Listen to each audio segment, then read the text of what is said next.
We breaking bread, we breaking bread, we breaking bread, one conversation at a time. We breaking bread, we breaking bread, we breaking bread, one conversation at a time. The Breaking Bread Village. One conversation at a time. The Breaking Bread Village. One conversation at a time.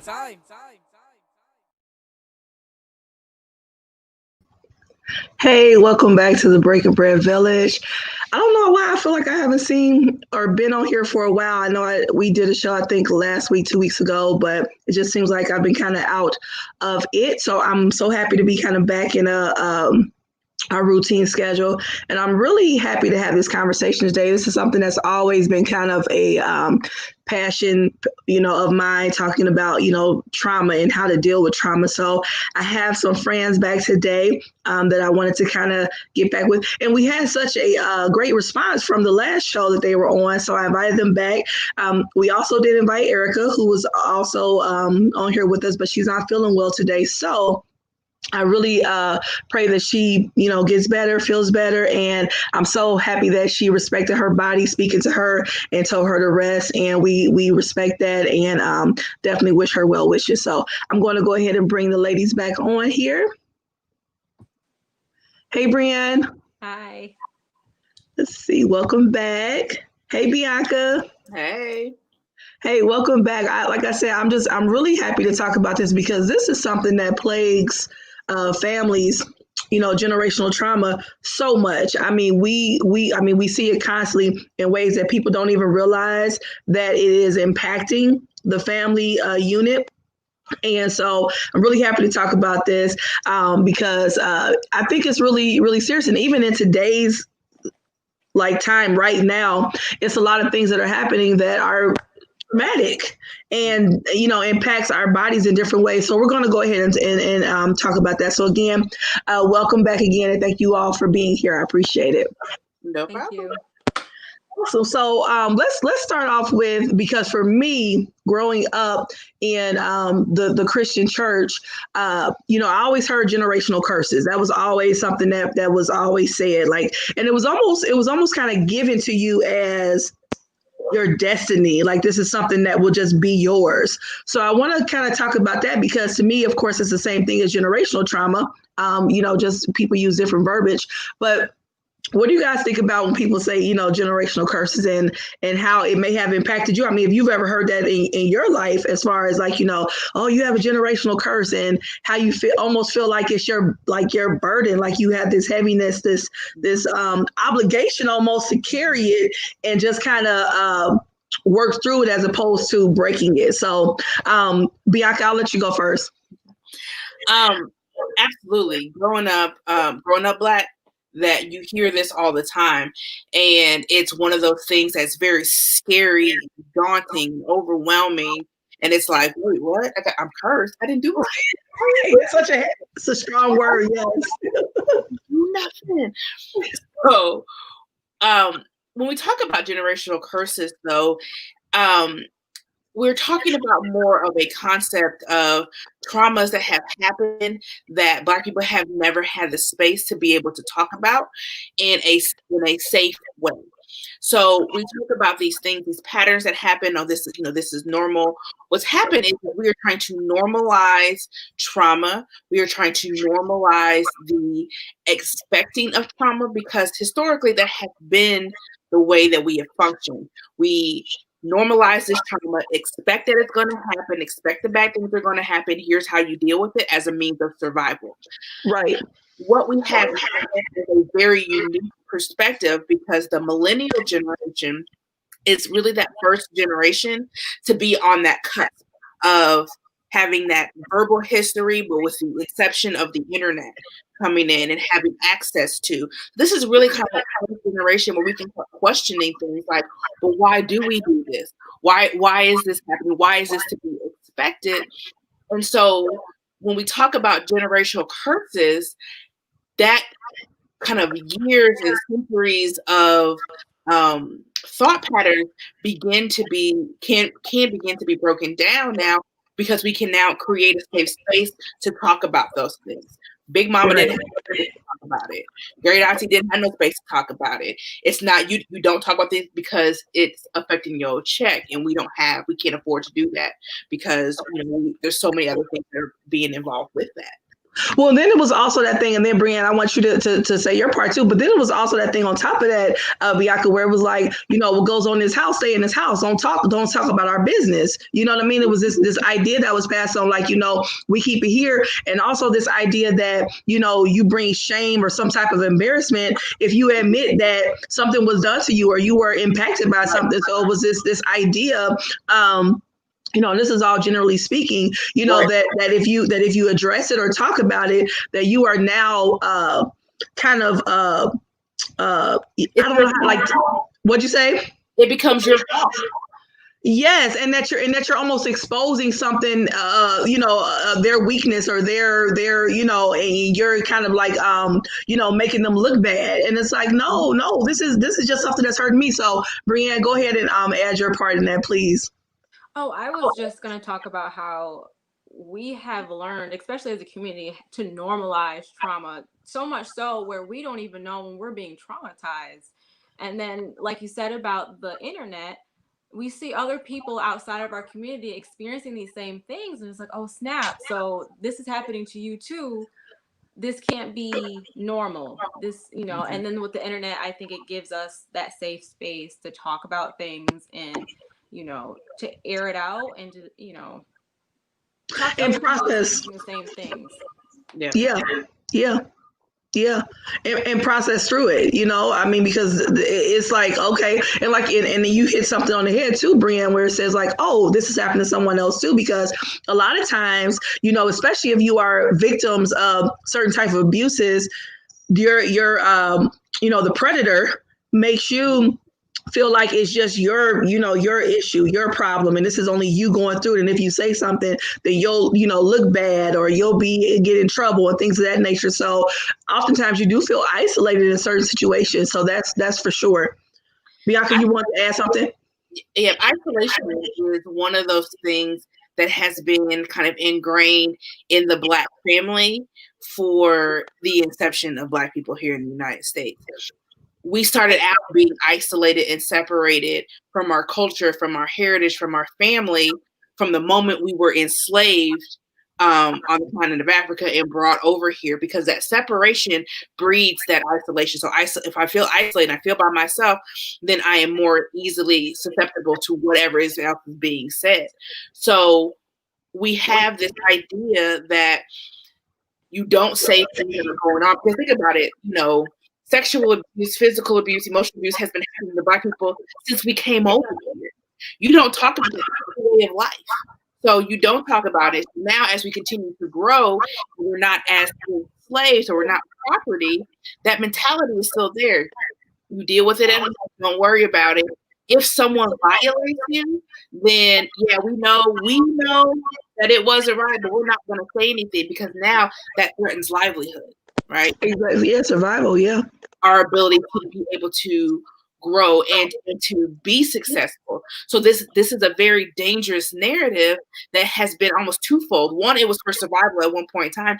Now it's dangerous. And now we create these realms where we feel isolated. So I don't know that Brianne's going to do the thing. I see her every day, right? We go to lunch together, we work together, but I don't know if she's going to do the same thing that I do, because what happens in this house stays in this house. And you're both smiling, you're both having a good time, you're both laughing. So a lot of times we have learned, all of us have learned to mask, what's really going on, because quite honestly, I have learned that people really cannot handle what you truly feel, if that makes sense.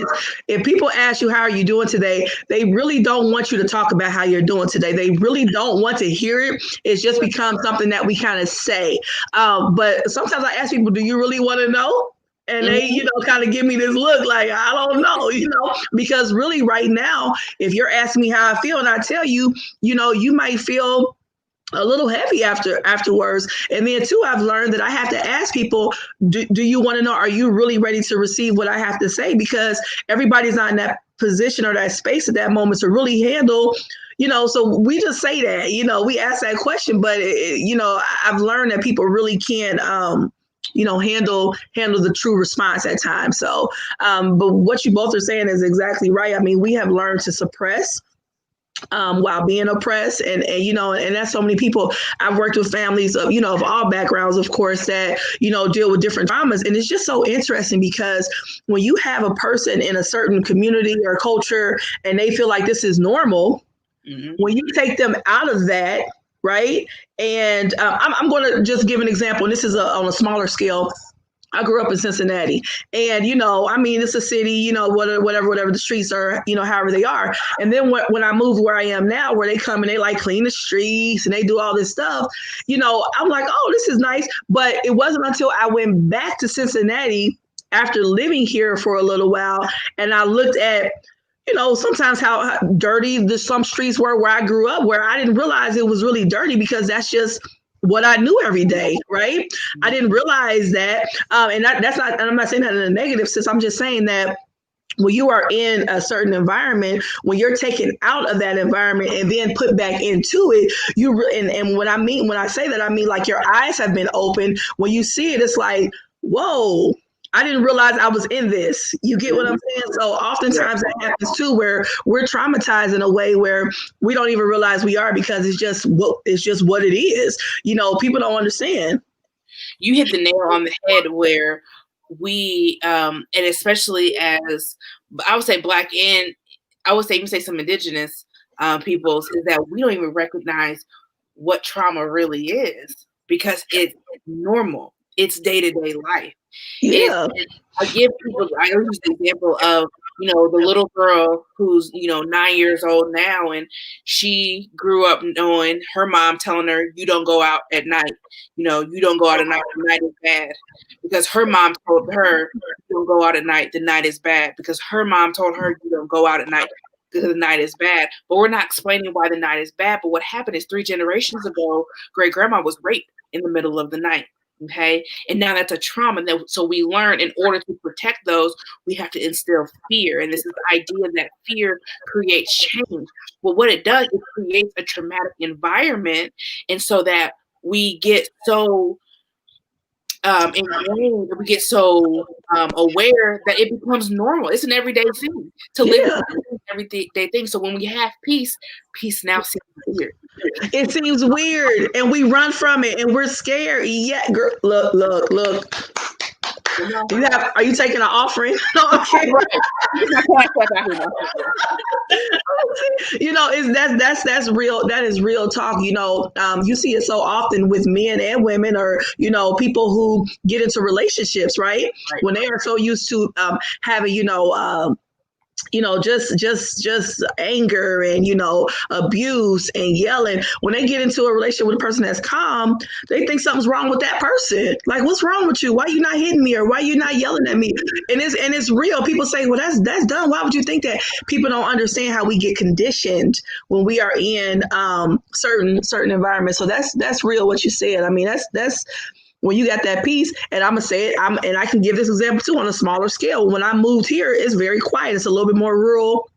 And I was used to city sounds, ambulance, police. I mean, you used to all this stuff, people outside walking down the streets. When I first moved here, I went for a walk at night. This is God, it's true. And I heard a leaf rustle, and I jumped. Like, what was that? I don't jump in nothing else, but I heard that. I'm like, what? I'm ready to fight or something. Fight or flight. Yes. And in my mind, I'm thinking, yes. But it was the quiet. I was not accustomed to the quiet. And it was so deep. It took me a whole year to really sleep well because it was too quiet. And so like I said, on a smaller scale, but it shows how we get so conditioned to things of being normal that when we get out of that, it's hard to really process it. So, yes, generational curses. So we talked about the heaviness and the weight, of generational curses. And I just want to, talk about how people often feel this almost obligation this obligation to live in that curse, if that makes sense, because they've been given it. They've been told this is yours, basically. This has been what you've been passed out. We're not giving you a property. We telling you this curse is yours to kind of live through, because everybody else in your family has had to live through it. So, I mean, do you guys agree with that in regards to like how, people don't understand that they can break it sometimes? I do. I think that it's that people don't understand because they've not been given safe space. One of the things that I talk a great deal about with, especially with my clients and friends and anybody who will listen, they talk about the 5 love languages, right? Yeah. But really for Black people, there's 6. And that 6th one is safety, right? Safety is one of the things that, as being Black in America, has not been something that's been regularly given. So when we create this idea of if we speak out, now my environment is not safe, right? And so we're trying to create with all that we can to have a sense of safety, not understanding that the fear that we feel is more than the fear it would take to let go and to talk about and to say, hey, Brianne, let me tell you, this happened and I don't know what to do with it. Mm-hmm. Who knows? Maybe girl, me too. I've been going through the same thing. Now we have now I have a safe space to say, okay, this is what I'm feeling. I'm not sleeping. I'm not eating. I'm not doing all this. But this idea that if you talk, you're snitching, you're telling other people's business. We have to break that narrative because that is what's keeping us hurt and keeping that trauma inside. And what people don't realize is there's a direct correlation between increased stress, exposure to trauma, to blood pressure issues with your sugar. Yes. Any type of a lot of medical issues are all tied into this holding on to poison. And that's what trauma is poison in our bodies. Yep. Yes. Brianne, yes. That is it. People don't understand that all that is linked together. Brianne, did you want to add anything to that? Yeah, I was thinking about how some of these, like the safe haven you were talking about, some of these things that we keep in that are that are curses in our community, in our families, I guess the way I think of it, we kind of do it for a safety reason. We do it to save ourselves from getting hurt, from getting our family hurt. So why speak out when, we can just keep it amongst ourselves? And I think it's important to have those discussions with our clients, with our community, with our friends and family, and opening that door to have the discussion. But at the same time, with the way our world is working right now, and people like to fight and I guess get you when you're down, it's kind of hard right now. And I agree with both of you all, and for me, I also believe that, people have become so desensitized, right? So if somebody says, girl, I'm really going through something, girl, get over it. This is just the way it is, and move on. It's this desensitizing narrative that's being pushed through right now, where people are like, look, we all going through something, right? If somebody says, oh man, I'm being evicted. Well, look, we all got bills. It's like, yeah, but you're going to be in your house tomorrow. I'm not. You know what I'm saying? So it's like we're not able to compartmentalize and say, okay, this person right here needs this right now. Even though of course we all have stuff. That's life, right? But I think that as a society, we have become very desensitized, and I think it is because of, as you talked about earlier, Bianca, just this. How do I want to say it, with the media and with access to information, we are just like overwhelmed with information, right? To where we see so much to where it's like we don't really care as much anymore because it doesn't really do anything for us. Right. Bianca? You made a very good point. When you said the statement of I'm not okay or I'm going to get evicted, you say, okay, it's okay, deal with it. Other people are getting evicted too. We as Black people minimize our own feelings so much to the point that we don't even have emotional literacy to be able to say, this is what I'm feeling. So it's somehow or another that if the three of us are going through something and I say, I'm getting evicted, Brienne's lost her job, Aaron, you just got divorced. And so I say, oh, no, I'm kidding. Go ahead. But if I go and say, Aaron, man, I'm struggling, I'm gonna get evicted. And your response to me is, well, Brienne just lost her job. Right? That sends the message to me that my feelings are not important. I am not important enough to be validated. So I must suppress these feelings because they're not important. And if I was a good person, if I was a good Christian, if I followed and I just believed hard enough, then I would be a good person. This is dangerous because we are limiting ourselves. We are handicapping ourselves to even be able to express what's going on while we can't express what's going on, which means we don't know how to receive that. If someone comes to you and says that, what do? We say what we know. Oh, you want to go get something to eat? You want a hug? No, I want you to listen. Right.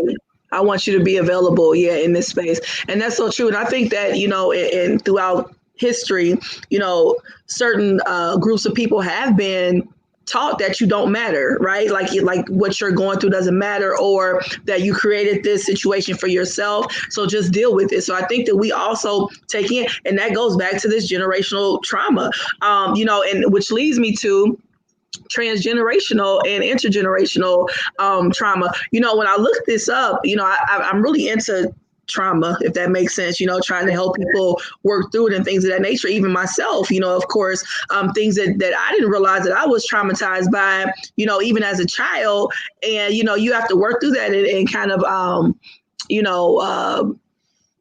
process it and, journey through it. So, I looked up transgenerational and intergenerational trauma. And for me, I didn't see much difference. I mean, I saw some things that kind of pointed to some different directions for both. But what do you guys think about in regards to the differences between the two, if you see any? I didn't see any difference between the two, but I'm really interested in seeing if either of you have seen a difference and can explain it for me. I'll be interested in hearing. Oh, sure. And I do have some things I'm going to share that are all quotes that I got from an article, and I should have cited the article. I have to look it up and then maybe edit this later and add it in, because I do want to give the author their credit for doing it. But just some definitions and things. But Bianca, did you have anything that you wanted to add to that, like as far as differences? So I don't see it there's I see it to different sections of the same side of the coin, right? Sure.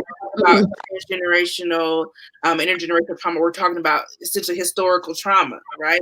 And so we talk about how history has impacted the traumatic experiences, specifically of African Americans. There's actually been research that's been done to show that due to the transatlantic slave trade in the 400 years of slavery and segregation of that nature, that African Americans, specifically in the diaspora here in the States and some in the Caribbean, there's actually a genetic mutation because we've been experiencing trauma for so long.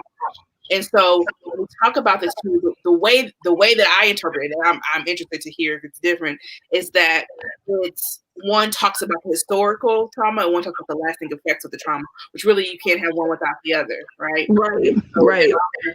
Really the same coin, the same side, the side of the same coin, the way that Okay, and I want to share this right here, that we have long known that the consequences of trauma are not limited only to those individuals directly exposed to a traumatic event, but rather there's often a ripple effect. And then also that negative effects of a past trauma are believed to potentially remain and be passed down to the second and third generations. And then this last part here is the impacted party may never have had any direct contact with the individual who was initially traumatized, yet may still manifest negative symptoms related to the original trauma, a trauma which occurred in the distant past. And this kind of goes back to what you were talking about, Bianca, in regards to when grandma said, don't go out at night because she was raped, right? And, her great granddaughter is still told not to go out at night, and nobody realizes why that was kind of passed down. And she's scared to go out at night, not realizing that it's because of something that happened to great grandmother, so which impacts our communities a lot. So what do you guys think about that those definitions there? I was just thinking as you were talking, it's funny how some of these things we don't even question why. We just do it because we know we have to. And we learn at a very, very young age what to do and what not to do because my parents told me so, my grandparents, that's what we always done. Yeah. And that's just something I thought about while you were talking. It's just like, you don't question those things. Except for people like me as kids that drive people nuts and ask 1,000 questions. Right. And because I said so. And it's like, well, I want to know why. But no, you are right, Brianna. A lot of times we don't question. I think about this thing I read years ago.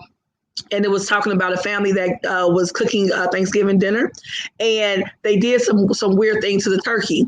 And I don't remember specifically what it was, but it was really something simple, but something that was kind of odd, but something they did every year when they did Thanksgiving. So the young girl finally asked her grandmother, "Why do you do that to the turkey?" And she said, "I don't know. My mother taught me to do it."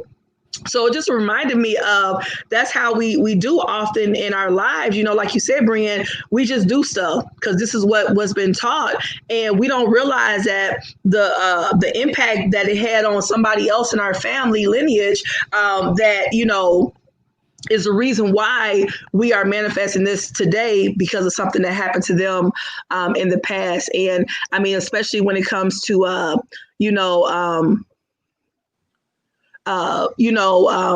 different traumas and abuse.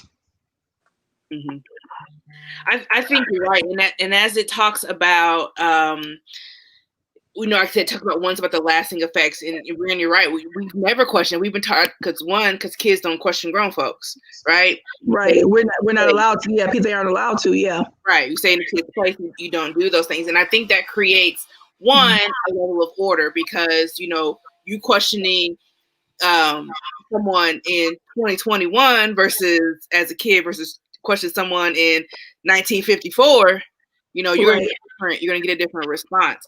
Right. I think we have to kind of navigate and retrain kind of what we think as being okay, because again, we have to create that safe environment to know that it's okay. Right, to talk about it. Yeah. And it's interesting, like we talked about within communities, how negative things that happen within these communities get passed down, and we don't know how to bring it up to people. We don't know how to question, different things. And someone asked a question, let me show it here. How do we bring it to people if we suspect something is happening to people? And I'm assuming this is in regards to like abuse. That's what I'm or even I don't know, Bianca, is this like in regards to like abuse? I know this question was raised to you by someone. Is this like in regards to abuse or? I think it's in regards to how do we, if we know or suspect that something is happening in a family. Sure. So, someone's being abused, someone's being hurt, there's something that's quite not right. How do we bring it up to people to have that conversation and bring it up too? Which is always a sketchy, dangerous situation. It is. I always encourage people to write. I'm a writer. I, as a young child, was not always, how do I want to say it, encouraged to express what I felt. So I learned how to write. Writing was my escape and way to and I wrote poetry. So it was kind of masked. So I wasn't directly saying what was going on, but it was my way of release. And so I always encourage people to write letters or write, if you don't quite know how to say it. I know people don't write as much anymore. We have all this technology, but writing is, yes, I write all the time, to get things out. And that's all sometimes a way to kind of bring it up if you don't feel secure in that space of direct, contact or dialogue with a person. That's one thing that I suggest to people, to do that. So I don't know if you guys have anything else, but that's the first thing. Sometimes write it down, even if you don't give it to that person, writing it down to process through how you want to say it. Because sometimes we have so much to say, but then when that time comes, it comes out wrong because we get kind of anxious about it. I also suggest that for my clients, like write it down. Mm-hmm. And there's some things you might not even want out, but just getting it out on paper. And if you destroy it, rip it up, do whatever you want to it, but at least, getting it out on paper helps, like you said. Yeah. This was also a question I have. Can trauma register, and Bianca, you hit this a little bit earlier, in the physical body or subconscious mind without one's ever directly experiencing it? And yes. Yes. For one, we feel energy. Okay. We feel energy. And even though people don't recognize it sometimes, we feel energy. So there are ways for us to be impacted by somebody else that we didn't experience what they're going through. So I'm going to, share a little bit about myself. I want to preface it with this. I always am a little apprehensive. I do a lot of woman groups in regards to speaking personally about my past, but I'm always apprehensive publicly because I never want to sound like I'm slandering anybody, but this is my reality and my truth. I was in a domestic violence relationship. I was, in that type of relationship. And at one point in time, my children weren't really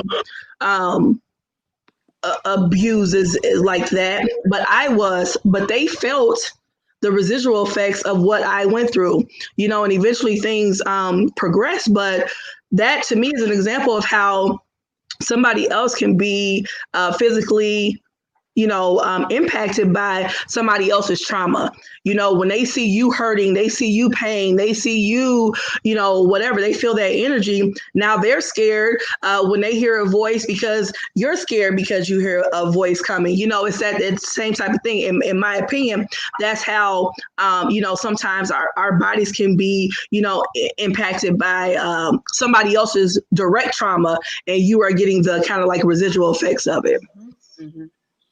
Do you guys agree with that? It's called secondary traumatization, okay?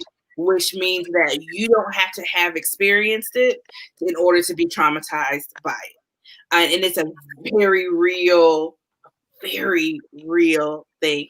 I had a coworker years ago, and we, as therapists, if you work in an agency, you're often staffing cases for kind of clinical direction, ideas, resources, things like that. And so I had one coworker who had a trauma case where the client had been violently sexually abused for like 16 years by her father. And so as she's doing the trauma work, they get to the part of the narrative, and she's reading this narrative. The trauma affected the therapist so much that she was having nightmares and intrusive thoughts about her client's trauma, because we are not built to take these things in. We are not built to keep these things inside. Right. And when we have these experiences, we need to have, again, go back to saying the same thing. We need to have safe environments, and we need to figure out what safety looks like for us to be able to get that out. She had been working with this client for about 4 months and not telling him, not hiding it, but not saying, hey, her story affects me. And come to find out, it was a trigger for her because she had a sexual abuse history. So just because we're therapists, we are not exempt from these things happen. But secondary traumatization, hearing about someone else's trauma, seeing someone go through trauma, is traumatic in and of itself. Yes. And it's just so interesting that you said that, because I remember working with a student who experienced some issues with abuse within the family. And, what's so interesting about it is that the mom experienced the same type of abuse. The grandmother experienced the same type of abuse. We oftentimes say, even like when we're in relationships, we'll say, well, how do I keep attracting these type of people? How am I attracting these type of people? How do I keep, bringing these type of people to me? And we don't understand is that because we never dealt with it. It's not that you're attracting it. It's just that that's your comfort zone. Is as crazy as it sounds, that's your comfort zone because you're so used to being surrounded by this type of environment and traumatic issue, traumatic abuse, that this is normal for you, because so it's not that you're attracting it. It's just that's what you're you feel comfortable with in an odd way. You know, people, when you say that, people say, "What you mean? It's you're comfortable in it, even though it's terrible." For you, that's comfort because that's all you've ever known. And that's how this student was, where she loved her dad. She loved her dad, even though he did these horrible things to, and I wanted to take her in my car and just drive off and never drop her back off at her house. You know, but she loved her dad. But that's how we get comfortable in different situations, because this is just what we know, right? Mm-hmm. It's amazing as we talk about comfort. One thing that I've noticed as I was kind of doing some reflection about, you know, the clients I had over 2020 and whatnot, and kind of the things that clients were coming for. And it's amazing to me how many clients that I had that came because they just wanted to talk. Yeah. Not necessarily that they were like, okay, I know this is going on. I don't necessarily want to work through it right now. I recognize that it's real, but I just want to talk. I want to be heard. And so I had a client that I had for about 7 months, and that's what they did. They came in and just talked and said, okay, now I'm going to 5 hours up. See you next week.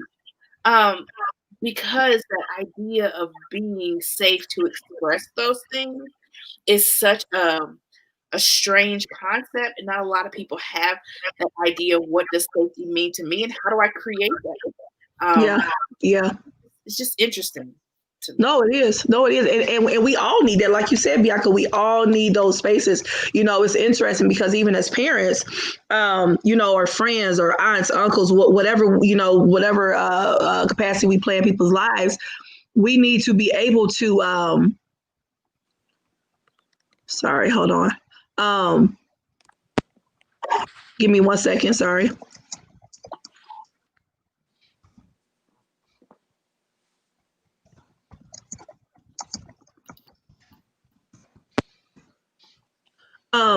Sorry about that.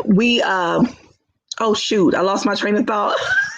Oh, I can't remember what I was saying. But having the safe spaces. Okay, so we need to be able to train ourselves and teach ourselves to be more empathetic so that people feel comfortable coming to us, you know, even as parents, or like I said, any type of capacity that you play in a person's life.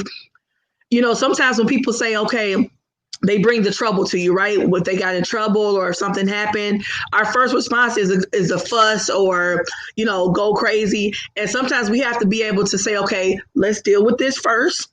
And then we'll talk about how you got into it. We'll deal with that later, right? But in this moment, let me be here with you and for you in a certain capacity, because this is what you need at this moment. It's not about me being upset with you or my feelings about it. This is about what you're going through. And I think sometimes people don't have those people in their lives either, that they can just freely be and not have to, you know, worry about the first thing when they share, okay, this happened to me. Well, what did you do? You know, or I mean, case in point, you know, even like women who talk about, you know, that they were victimized. You know, the first thing that happens when they go to court or anything else is, well, what you have on? What were you doing? What time was it? Were you drinking? You know, all these questions start happening. And then it's like, well, never mind. I'll just deal with it myself the best way I know how, you know? Yep. Yeah. My mom has a comment, and she just has a statement, and she just texted to me. Says, "Been wrong so long seems right." Yes. It's so true. Because it just becomes normal. It just becomes kind of this normal idea that things are bad, so we just got to kind of accept it. I don't know how many of you have seen the movie Fences with Denzel Washington and Viola Davis. Oh, yes. Yeah. It's just dope. Yes. But yes. In that movie, I feel like if we want to get a representation of what does Black trauma look like, it looks a lot like Denzel Washington's character and Viola's character, where we're seemingly going through some hard times, but we're making it. But we're in a constant state of trauma, a constant state of being wrong, this being heavy. Then they'll make jokes about, I give my check away. I work all hard to give my check away. I can't. It's just this is Black trauma. Yeah. Yes. Brianne, I know you wanted to mention something about like self-esteem. Yeah, so I run groups at my job. I work in a hospital, and it was around Monday or Tuesday of this week. I just was going to talk about self-esteem and self-image, and what I had each of the people in my group do was to rate their self-esteem right now, and whatever number they came from 0 to 10, with 10 being the best self-esteem, whatever their number was, explain what led up to that number.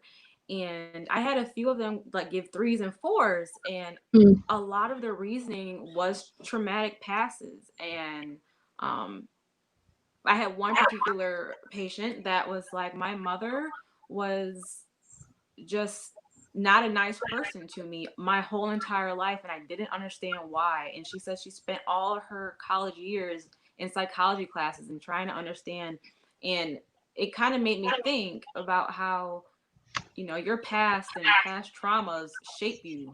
You could either change that or you can become that. And it just made me think about it, since our topic was on trauma, and I didn't expect that self-esteem to be affected, and also self-image as well, and how you view the world and how you think the world views you, and all of that. Based on the trauma that you went through, yes, because it starts to shape us and tell us lies that this is what, when you're in an abusive situation, someone tells you, you're not going to be anything, you'll never be this, nobody wants you after having these kids, you will start to believe it if it's said to you every day, all the time. So that really is a tough space to get out of, to truly believe something different than a narrative that's given to you. I have an example for myself. I have a lot of examples. Life has been interesting. I have a example for myself, being adopted, when you go on that journey of like finding your birth family and things of that nature, I did find a few. And, what I learned was that, because when we're talking about, other people's trauma impacting you that you didn't even go through, I was being kind of made to feel bad that I didn't go through the pains that some of my birth siblings went through. They were older than me, so they went through a lot of trauma, which I think that's terrible. And it's, but I was little, I didn't do it, but because I was not in those same situations, I was constantly trying to defend myself to them that, well, I'm sorry, having to constantly say sorry for something that I played no part in. So I had to even remove myself from those situations, because that becomes traumatic. That is toxic to have to, to pay a penalty for something that somebody else has done to you that I had no parts in. You know what I'm saying? So that to me is also an example of how we can be impacted by somebody else's trauma when you had nothing to do with it. You know what I'm saying? And then it can mess with you, because for a while I had what they call like almost like survivor's guilt, where it's like, oh my goodness, why didn't this happen to me? Or, oh my goodness, how did I get so lucky or blessed, or, where, how, so you start to feel bad for thriving in life. And, it's like, wait a minute. And I had to like really sit with that. And I had to mourn it. I had to grieve. I had to go through all these processes with this and say, you know what, as much as I would love to have this relationship, I'm not going to do it at the sake of tearing myself down or, feeling bad about something that, an adult did to you, which was unfortunate because you were a child as well. But I'm not going to bear the brunt of that. So that to me is a prime example of how that can happen to people, Yeah. Brianne, that's interesting.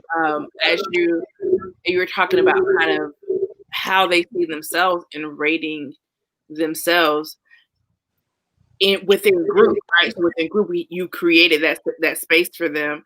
But I'm thinking, when I was talking about that, I was like, that's almost a directly in contrast with what we put on social media, right? Oh, of course. Oh, yeah. People will lie. Right. People, we perpetuate this lie on social media, and subconsciously we all know as looking at it that it's not true, but then we internalize that as, well, maybe it is, and now I'm inadequate because of this particular, post and things. So that's pass the plate, friend. Yeah, you're giving. Yes, we're gonna give you an offering too. No, it's really interesting how things, we're impacted by stuff. It's really deep, and I'm thankful, Brianne, that you give people a space to be able to do that, and in group, because everybody's not comfortable with speaking up in front of people, but they obviously feel safe in that space, without judgment, to be able to do that. So, I definitely appreciate that. So we talked about can an individual or a community pass down trauma from generation to generation? Yes. I think unequivocally we believe that to be true. Another question I had was, can trauma be stored away and remain latent, but always present in the collective unconscious of a community? Because now this is bigger than self. This is a community, and for me. And people can agree or not agree with, everything that happened yesterday, all the stuff that happened over the summer. But within both of those instances, in regards to both protests, riots, all of that, those were communities. Those were cultures that had been impacted in some sort of way, and they let out what they felt. Right. I'm not saying about agreeing or disagreeing. What I'm saying about is how people have different things that go on within communities. And if you hear it long enough, or you feel it long enough, it will manifest itself some type of way, either subconsciously, unconsciously, whatever. But eventually it'll come out, because it's just kind of like you said, Bianca, I think you talked about it earlier about it being stored away, how we kind of keep it to ourselves. And then eventually, do you guys agree with this question here? Yeah, I feel like with some of the trauma, depending on how you handle trauma, you might just keep it in and just never think about it again because it's so traumatic. I don't want to experience that again. And then later on in life, it'll come out in different ways. It might be aggression. It might be, just you might get really depressed all of a sudden because of this trauma is finally coming out, and you have to deal with it later. Yeah, no, that's very true. Bianca? Communities are definitely impacted by traumatic incidents. And I think, exactly as Brianne said, that you kind of hold it in for so long that when it comes out, it can be explosive. It can be anger. It can be, various things. If we look at the example of George Floyd, that unfortunate murder of him, this past summer, we are looking at the idea that while 99.99999% of the world did not know George personally, that George represented something to them in their core. I know for me, I have to watch those videos typically because I'm very sensitive and I take a lot of things in. Yeah. But the moment when he called out for his mother, that hit me in two ways. One, as a child of a mother, but also as a mother to a son. Yeah. So we have, again, anybody who knows me, like who's seen my social media, will know kind of where I stand on those things. Yeah. That was, for me, a boiling point of all of these things kind of combined that, we don't really have a space to talk about them and bring them out in the same way that we would if it were another situation, right? If it were happening personally, we could have these outlets, but it keeps happening. So we keep having these as communities experiencing things together without sometimes having a resolve for it, because that trauma that's happening is not a trauma that's within our control. Yeah. And see, I never watched the whole video. I will say that I'm also, I take things in, and I never watched, I had no desire to watch the whole video. Because I can really go from like 0 to 100 and, in a lot of different ways. And I just said, I just don't want to see or hear that anymore.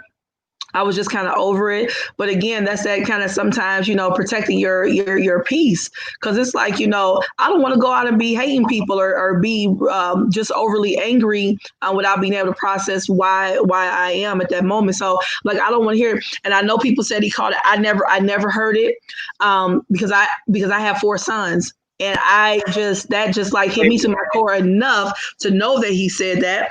Mm-hmm. And I know a lot of times in Black communities, we, go through our trauma and I don't even want to just say Black and white, but just in different communities, a lot of times we only see what happens to us. I am, as many people know, I am a big picture person. I try to think on all sides of the coin and just try to, see, even though I don't understand other people's plights, I don't understand what they go through.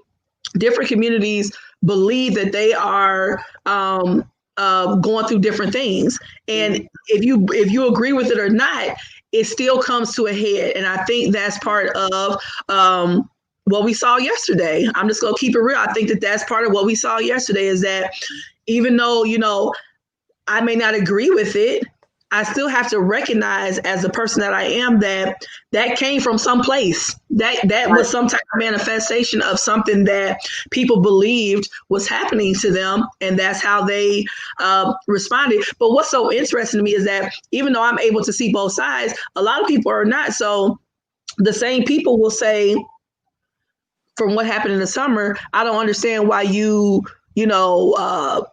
are rioting, or I don't understand why you're so angry, but yet will defend their anger. And it's like on both sides, we have to be able to see that again. What'd you say? I'm sorry. Being objective, to be able to be objective, to see it from somebody else's perspective. But those things, I had a really, and it's funny you say that, I had a really good conversation with one of my best friends. We definitely see a lot of things the same, but we definitely see things very differently. Which I think is healthy. It is. And we have very in-depth conversations where we can say things like, no, I think you're wrong. Like, no, I'm not wrong. You're right. We have these conversations. Right. But the change, the healing of trauma comes from understanding. And understanding does not necessarily come from news outlets. It comes from those one-on-one conversations. Yes. So step outside of myself as a Black female in America and talk to my really good friend who is a white male in America.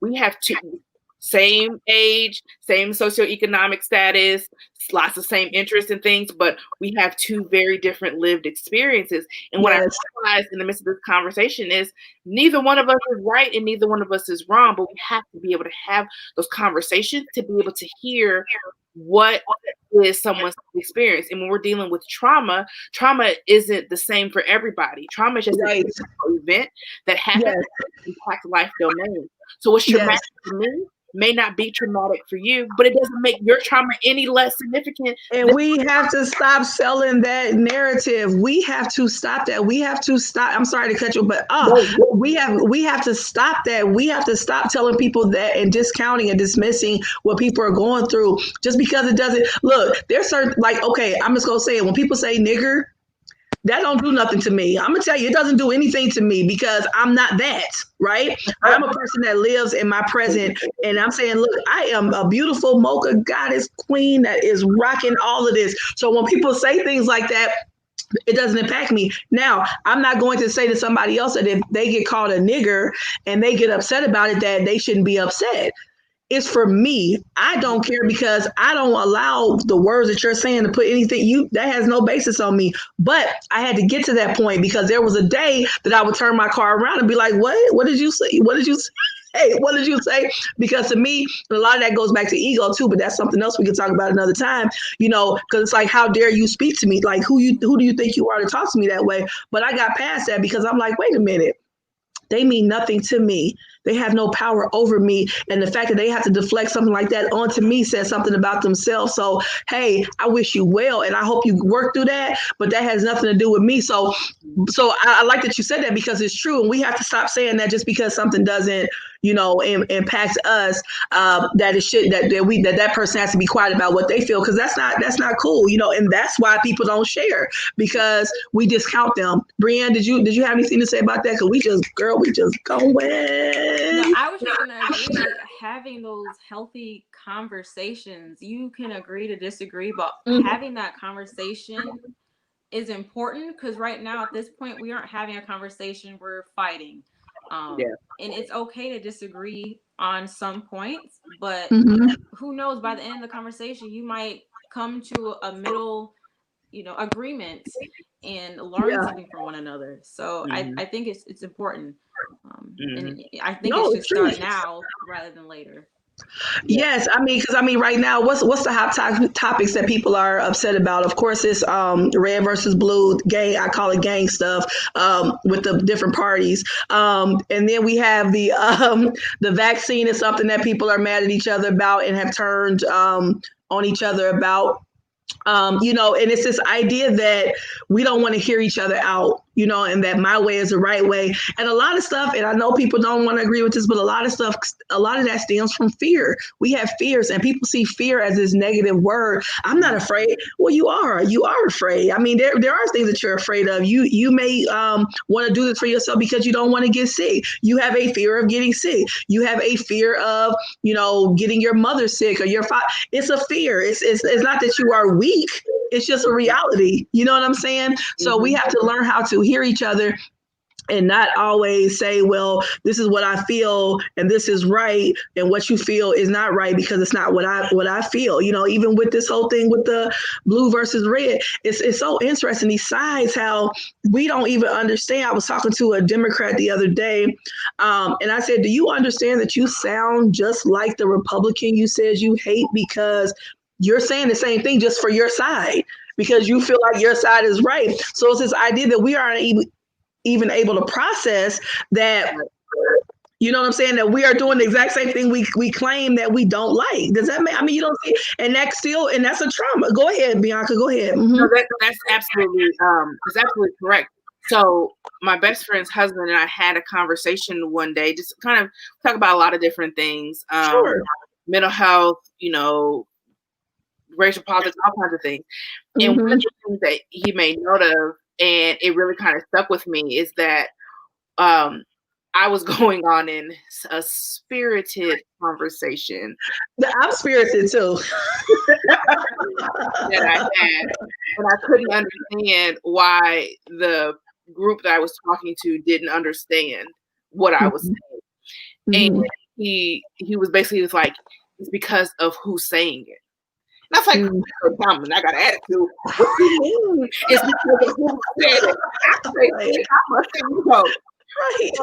You actually hit the nail on the head when we hear things based upon who says them and how it's being said. Delivered, yeah. All three could say the same thing, and we are not going to hit every single person, because the delivery is different. How we talk is different. And so when we talk about having conversations, especially conversations around trauma, we have to be very careful that the people that we talk to may not hear the information coming from us, but it's not a jab to us. It can be just that, okay, you know what, you may not hear it from me because I can typically be a little aggressive in therapy, okay? But you know what? Maybe you can go to Brianne. I feel like Brianne may be a good therapist for you.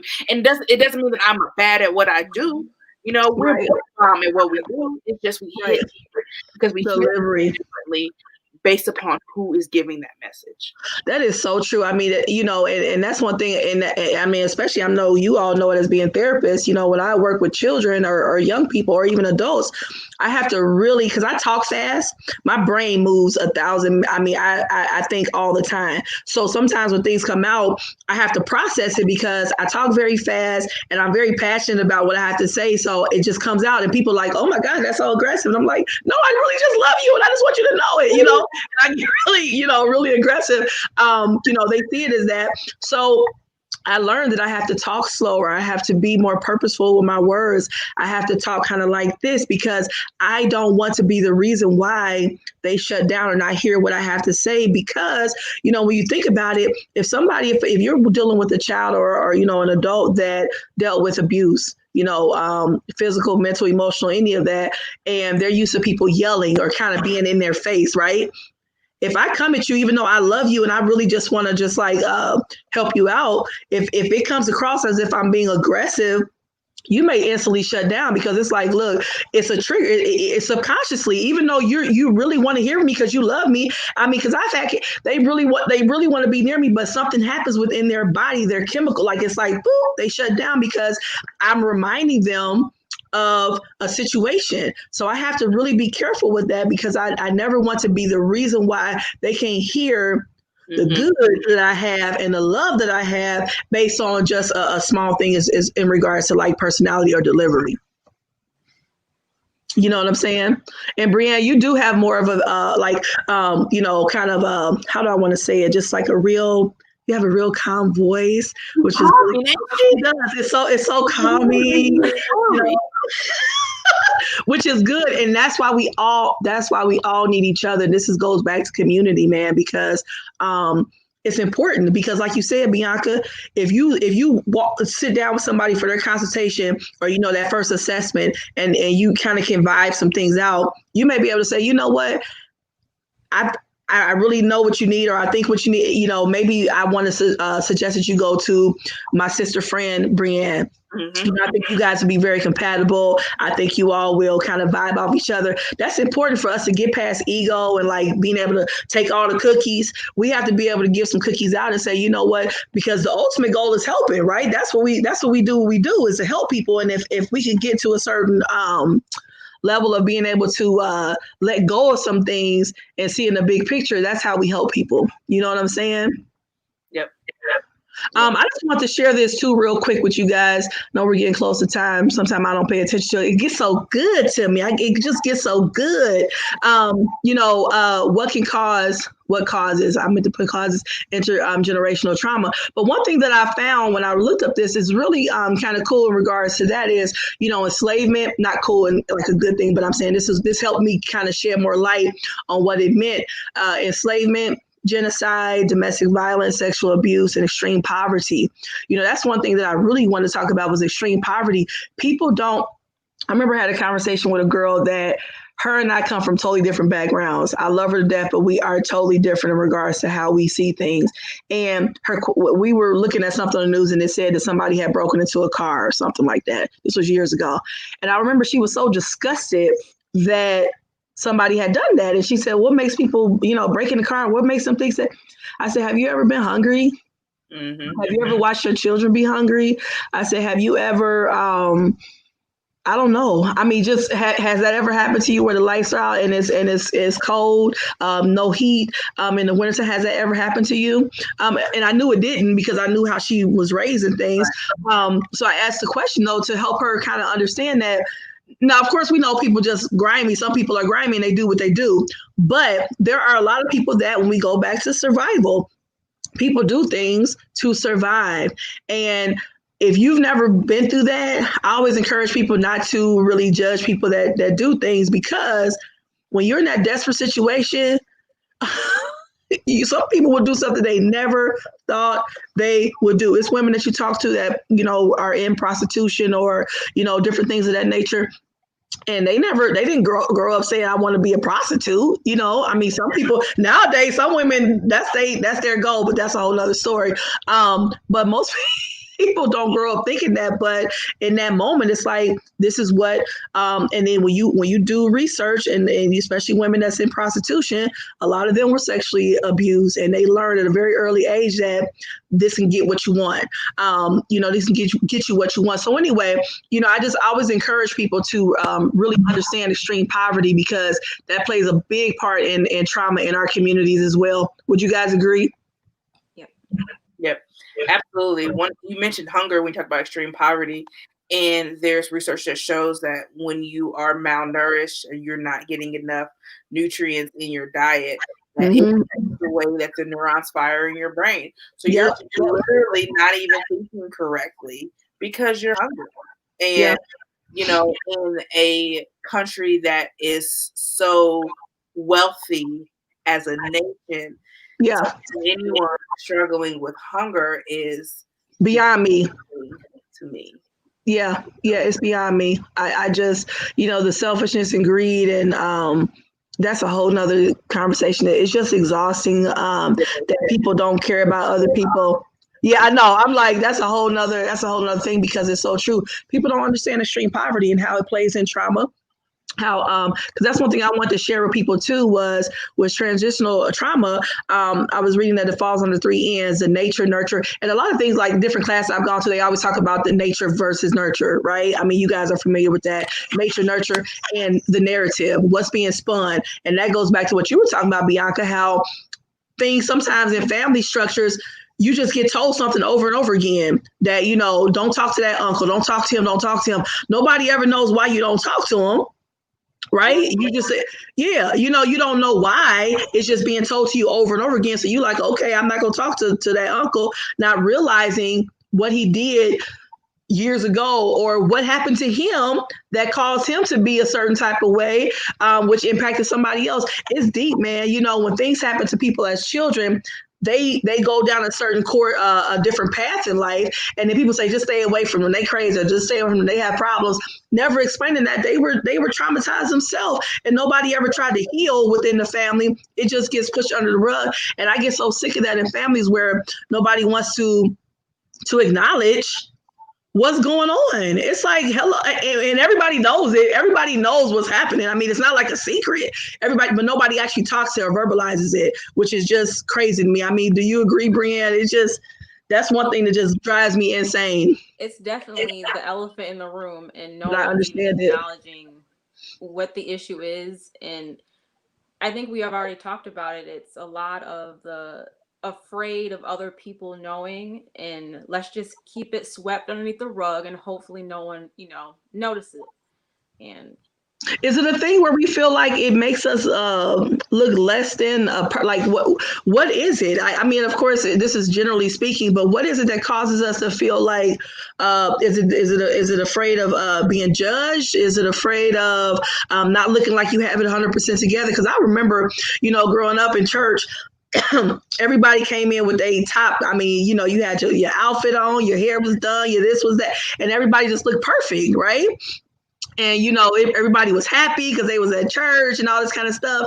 And then as I got older as an adult, and you start learning different stuff that people had going on in their life, it was like, oh my goodness, I would have never known that, because we put on these facades that's just so crippling, really, when you think about it, because kids be knowing that the family is not together like it is, but they got to pretend at church like everything is going good, and they be looking at their mama like, we don't have no food, everything is good. People how are you doing? Oh, we're great, but we're not eating, mama. So it's this idea. So we teach them to, of course, suppress as well, because that's how we live our lives. So what do you guys think it is that why people don't want to talk about it? I know we talked about not feeling safe, but what other reasons? I when I try to help people, I'm trying to think, what other reasons, Image is everything. Yeah. Image is all we have. And there is you talked about narratives. Child, ask any of my clients, they get sick of me talking about tell me what the narrative is. What narrative are you taking? What's your core belief? Because we have these beliefs, we have these ideologies that have told us that, oh, well, if you have this, if you look like this, you're now a person of value. If you don't have these things, you're not a person of value. You mentioned church. Church is the very first social media, right? What you church? Who got Sister Odell got the hat with the feathers. Sister Johnson got the hat with the feathers and the pearls, and then right. Sister Matthews up here got the pearls and the gloves. I mean, so it becomes this idea that if we fake it till we make it. That was what we were taught. About what does it look like, and so we are continuing to feed this false narrative that things can change the internal state of who we are. Yeah, and we are taught that whole fake it till you make it. And I just want to put a disclaimer out there. This is not like an indictment or like a negative against church. I'm talking about my experiences because. Yeah, exactly. Right. I don't want anybody to come across like I'm trying to put it into a negative light. I'm just sharing my experiences growing up, right. And how as I grew and evolved, I realized, wow, it was so much stuff that you didn't realize that was kind of perpetuated and kind of put on you. So that's why I use my own personal experiences. So that's the only reason why, because I can't speak from anybody else's but my own. So that's why. But yeah, and I just wanted to say too, they also liken, which I found very interesting, intergenerational trauma to refugee camps. And, that was really interesting to me too, and this goes back to prolonged and generational suffering. When you think about stuff like poverty and things of that nature, people that grow up in the hood and that's all they ever know. Grandma lived down the street. Auntie lives upstairs. We all lived here. So it's this idea that if you grow up and you get out of that and you move somewhere else and now you a sellout or something is wrong with you because you wanted what quote unquote better. I don't want to say like one is better than the other, but I'm just saying if somebody is trying to move up in a different way, then sometimes people can make them feel bad because they feel like this is all we're supposed to have, so to speak. And why would you do that? So did you guys have anything else? Because I have so much to talk about. Yes, I have I have so much to talk about this, and we can always meet again at a different time. But I really appreciate you all for being here today and talking about this because trauma is a deep thing and it's magnifold. I mean, it's not one answer, one short, resolve. It's magnifold, and you're always ever learning on how trauma impacts children, how it impacts us as adults, and how a lot of us deal unconsciously with traumas that we didn't even realize. I mean, this trauma goes on even right now. I mean, the stuff that's going on right now is very traumatic. I mean, when you think about COVID-19, that was very traumatic. I mean, I was eating stuff all the time to make sure I could still taste. I was like, I'm just eating because I want to make sure I can still taste, and that was my excuse. But I'm just saying, it was a very, and it's still, of course, going on. But I'm saying when it first happened back in like March or whatever of last year, it was just really traumatic. I mean, where my sleeping pattern was off because I'm like, it's just in the air. It was this idea that we were all about to die. It was in the air. It was contagion. They was putting out all these movies that they hadn't showed in years of like this virus taking over and the apocalypse. And I'm like, oh my goodness. So that right there was also traumatic, and how do we deal with that? And people turn on each other and was very angry at each other because of their fear and their anxiety based on it. So trauma is a deep thing. So Brianne, I'm gonna give you a few minutes to have some closing words in regards to, just trauma and how people can probably deal with it or maybe just whatever you have to say about it. I think the important part is finding your safe haven. I know social media is probably the best bet right now since we can't be together, but finding support groups, support pages on Facebook, talking to your friends and opening up that conversation. Because a lot of the things I tell my clients is that you're not alone, especially in groups. If one person says something, that opens up a conversation to someone else and they feel comfortable talking. So that dialogue just needs to happen some way, somehow. And, Yep. Find support groups is a great thing. Like you said, there's so many things right now. There's a lot of places and people and that are offering free right now. I mean, because of everything going on, they're offering a lot of free services. So look into that. Bianca? I would go along, I like what she said about finding a safe haven, but also find you a good therapist.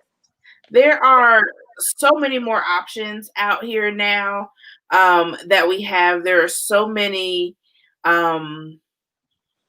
different avenues and different types of therapists. Find a good therapist. There is no shame in going to therapy because it is, if nothing else, it's an hour a week where you don't have to switch. You don't have to worry about being judged. You don't have to be worried about nothing. You have to worry about what you're saying shocking somebody because a good therapist for you is going to be like, okay. Kind of heard some things that in session, I'm like, okay, let's go ahead and process that. And then when I leave, I'm like, okay, all right. Yeah. Find you a good therapist. Find you a good support. Yeah, no, I think that's something that I'm glad you said it because that is something that I wanted to say, and I'll say this real quick. That is, especially when we grow up in religion, a lot of times, it's this idea that you just pray and move on, and yeah, you could pray, you could do things, but you have to do something with that. So a lot of times we don't encourage people to see therapists because it's like, well, just give it to God. It's like, okay, we could do that, but you still need to put some action to it. I mean, because you could pray for a house, but if you don't get your credit together and do different things on your own, you may not get it. And not saying that miracles happen because I've had plenty of miracles in my life, but my point in saying is that we still have to do something to help ourselves. We have to do something to help ourselves. So again, I appreciate you both for being here. It was a great conversation.